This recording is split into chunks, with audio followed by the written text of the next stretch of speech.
Hello, I'm Gary Quinn, and welcome to another episode of Ready, Set, Live. In our quest for finding our true, authentic selves, we have to find out that during this pandemic, many of us have found our authentic selves, and my next guest has found her authentic self as a chef and as a food activist. Her name is Maggie Lind. Welcome to the show, Maggie. Hello, Gary. It's so great to have you finally. So great to be here finally. You know, a lot of us have had a lot of epiphanies happen during this pandemic. I know you had quite a journey. Talk to me about what inspired you to sort of have a breakthrough, or I don't know if it was a breakdown, but talk to me about that. It was more of an enlightenment calling. After cancer, I started to eat better. I wanted to get healthy. I had a daughter to live for, and it was important to my well-being to eat well. As you know, when you eat healthy live food, you feel healthy and alive. And I was in a habit of eating a lot of dead food. So I started to create a menu for myself. Antioxidants, live sprouts, live vegetables, Really things that were really alive, food that was a living. Yes. And you have a company. What Maggie has done, she has a company called More Please. And I love the title, or let's say the name of the company, because not only do you do vegan, non-gluten, you also do regular old-fashioned baking of butter with butter and oats and all the good things. But I think what's inspiring for you is that you were able to draw from your talents during this time and create this, because I know it wasn't very easy for you. You lost your house. You had to start from scratch, really. I had to start all over again. So I was a trained chef. I did go to school. I went to culinary school. And right before I graduated, the Viceroy hired me. So I was a pastry chef at the Viceroy for almost a year.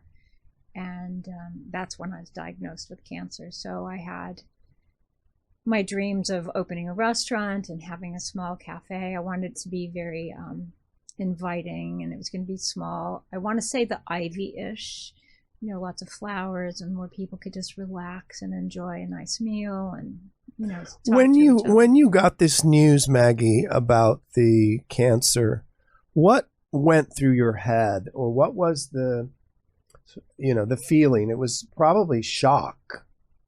I was in denial for a long time, and then I said, I'm going to fight this. Mm-hmm. And so I called on my spiritual background and prayers, and my spirituality got me through it. I just believed that I was going to fight it, and it was rough. I did cancer alone, so it was rough, and I came through it, and I'm really grateful. And I think what's so inspiring is that, many people have gone down that route or that road, and they've had an awakening in a new way. And I think with the food that you're doing, it's almost an enlightenment for people to say, wake up, take care of yourself. It's mind, body, spirit. And whatever we think, we become. Whatever we eat, we become. And so when we work in that way, we must remember there's balance and harmony that we have to find within ourselves. Absolutely. It started with a mindset. Mm-hmm. And I had to start minding my thoughts. I started to have to tend that garden, which I hadn't done before. So I had to start planting love for myself, kindness for myself, joy, patience, because it's a very laborious task to go through cancer. So patience was key. And really just loving myself through every minute of it with a mindset, food, what I read, who I spoke with. I actually cut many people out of my life because it was toxicity that was coming in. So I kept a very harmonious sanctuary around me during my healing period. And once I started to feel better and I started to get my taste buds, it has been 6 years. So it took me a while to come back from it. And during the pandemic, it gave me a lot of time to think. Mm-hmm. And then I decided everyone I know and that I love does something wonderful. You do this wonderful show. My friend Jane is an artist. Giselle, is a wonderful journalist. And I thought, everyone knows how to do something. What can I give to the world? How can I be of service at this point? And then I had this epiphany of, hello, you went to culinary school, you were a chef. So I started to create a menu. I started with the rice treats. The rice treats. Tell me what the rice, they look amazing. So it's everyone's favorite rice cereal from childhood, mm-hmm. but I've leveled it up to an artisan rice treat. So this one has dark cocoa in it. It has semi-sweet chocolate chips, and then I like to toast my coconut. And then that gets to be an addition on top. And they were quite successful. So I thought, well, humans cannot live by Rice Krispie alone. Right. So that was not my motto. So I thought, let's create soups. Who doesn't love soup? And I started to create a menu. I'll do a soup, I'll do a salad, I'll do a vegan wrap, and I'll do a granola. That will change every week. So here we have the strawberry banana for you, and this is my fig apricot.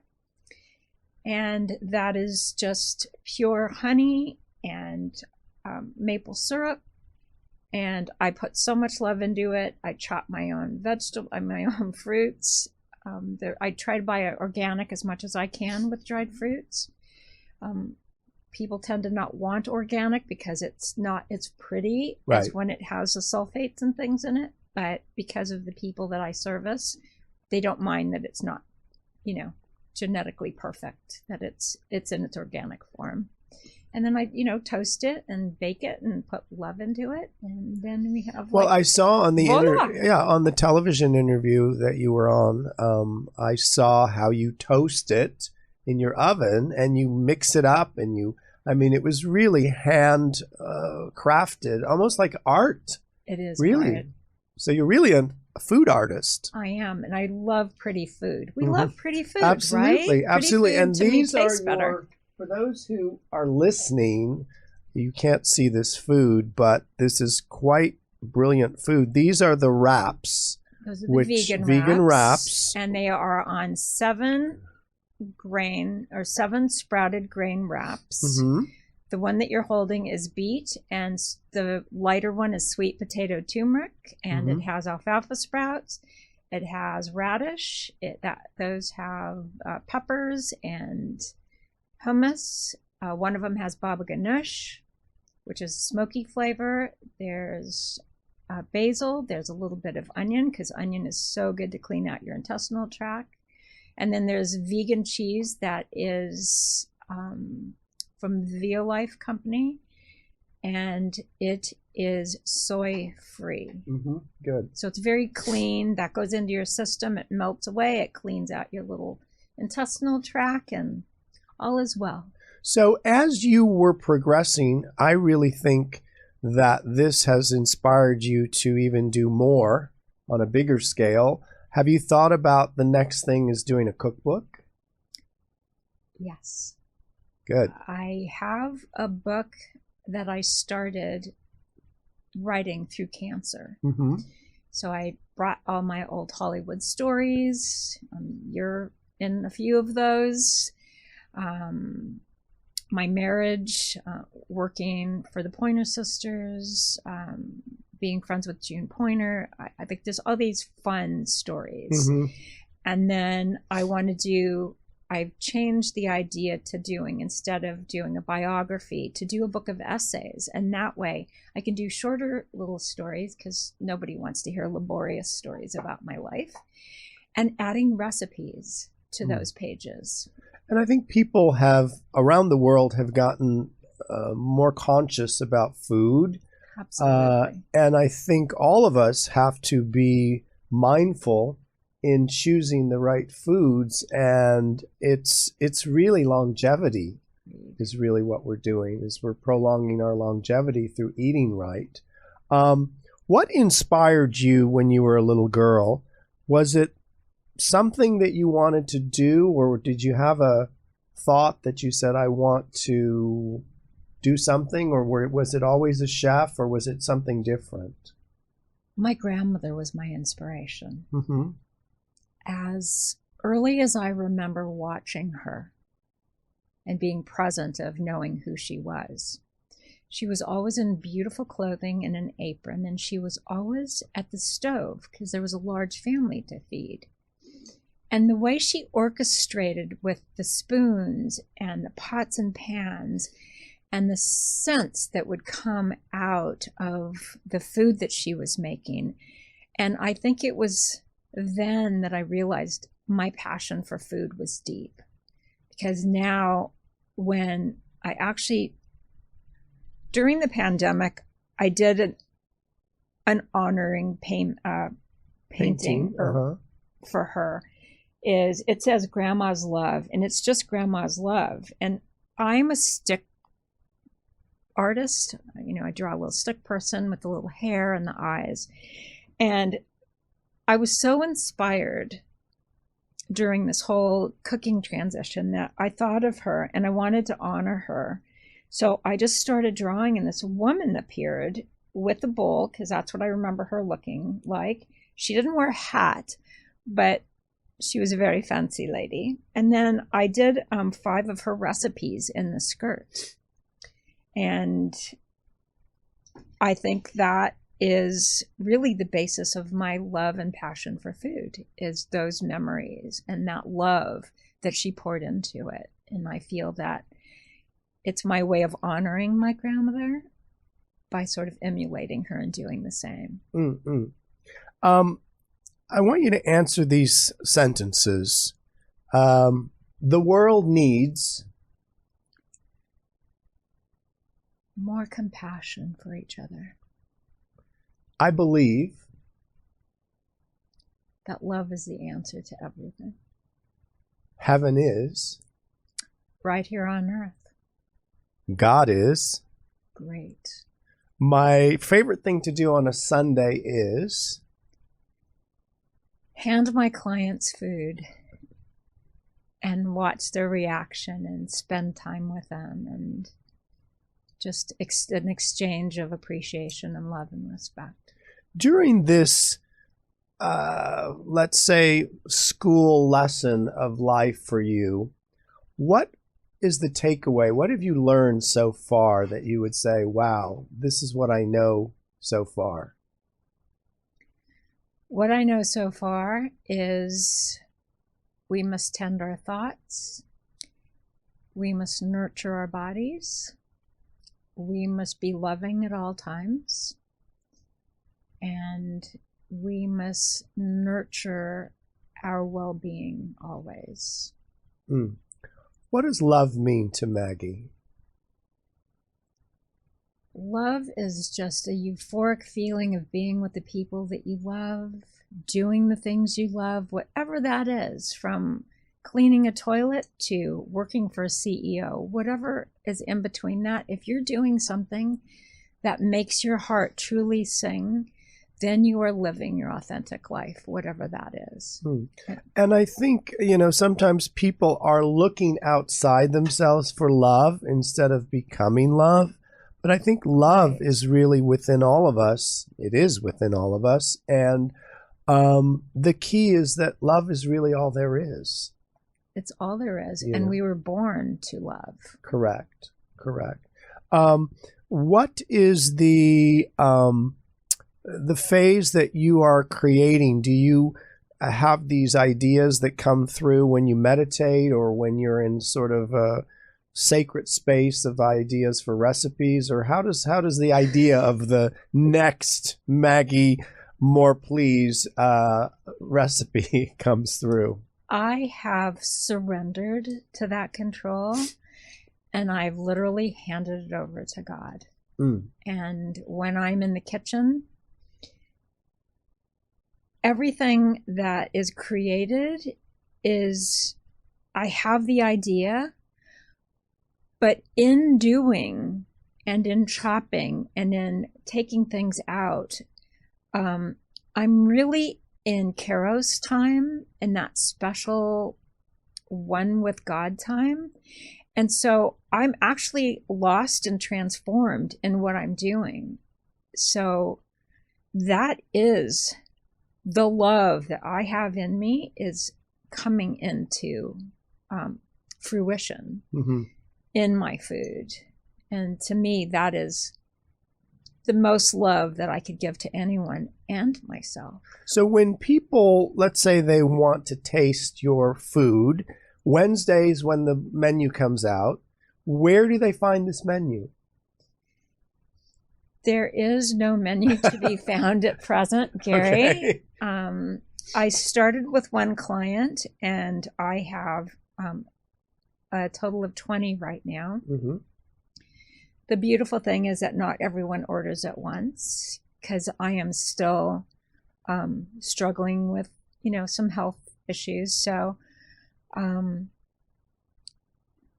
my menu goes out to those clients, but I suggest if anyone is interested, presently I'm only shipping granola. And do you want me to talk price? But anyway, I'm shipping granolas presently only, because everything else is so fresh and so fragile that I have a great discomfort with giving or sending out things that will not be fresh at their highest level. Correct, which is part of it. And people can find this on Instagram or follow you, Chef Maggie 1, which shows some of the incredible food that you're making. But I'm so excited for you, Maggie, because I really believe this is your next passion of just really authentically flying and making it. I see it big.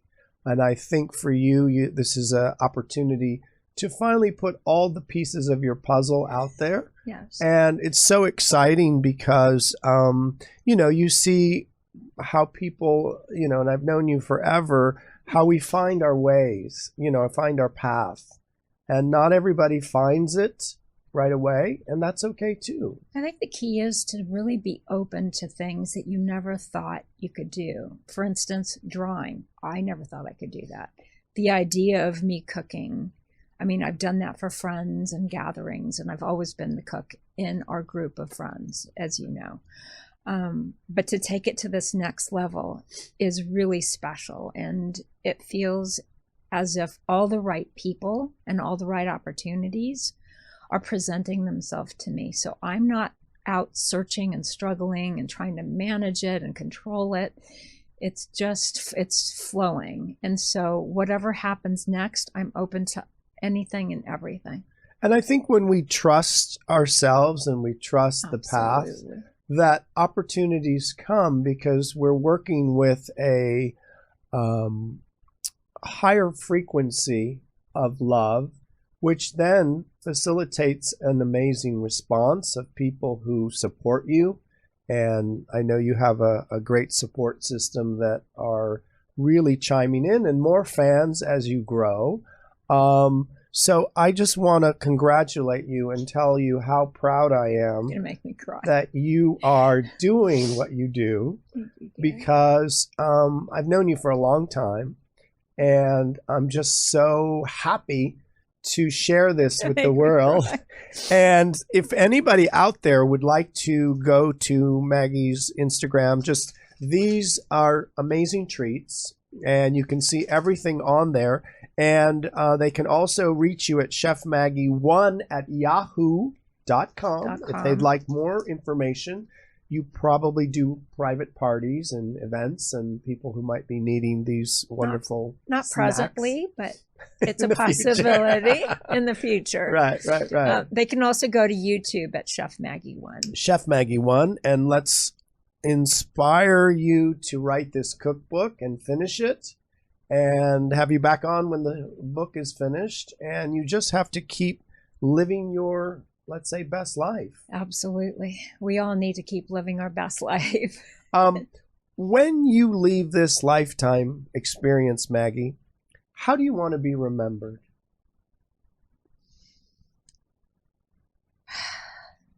As someone who was always willing to do whatever it took to stay in love, light, and happiness.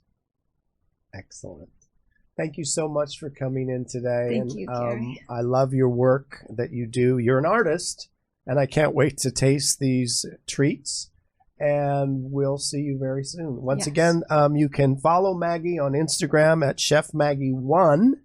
And I'm Gary Quinn. Until next time, be well, eat well, and stay well.